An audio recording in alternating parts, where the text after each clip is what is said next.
Today we're going over an absolutely critical step in your home buying journey, the final walkthrough before closing. This is your last chance to ensure the property is in the condition you agreed to purchase. So let's make sure we do it right.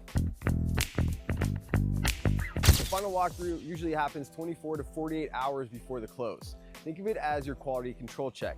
You're not renegotiating, but confirming everything's as it should be per the contract. So what do you do during the walkthrough?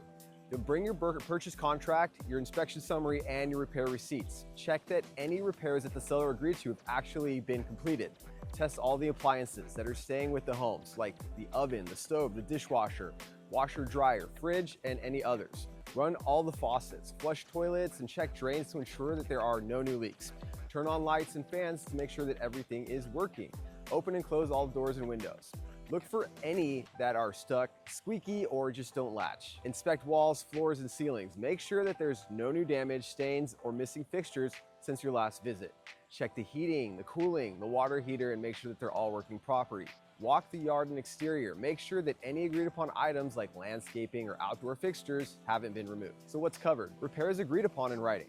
Contracted fixtures and appliances, the overall condition of the property as laid out in that contract. What is not covered?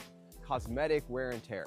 Small scratches, nail holes, or scuffs gained during the move typically aren't covered unless explicitly stated. New negotiations. The walkthrough isn't an opportunity to ask for new concessions unless there's a major undisclosed damage or incomplete repairs. Normal aging. Mechanical systems and appliances should work as during an inspection, but not be in new condition unless otherwise stated. If you spot a problem, document it. Take photos and notes. Contact your agent, me or us, immediately. Delays in closing or escrow holds can often resolve issues fairly and quickly. But remember, this is your home, so let's make sure you're perfectly happy before you sign those final papers. If you've got any questions, reach out. I'm Adam with the Walker team. I'm here to educate and navigate, not speculate and fabricate. We'll see you on closing day.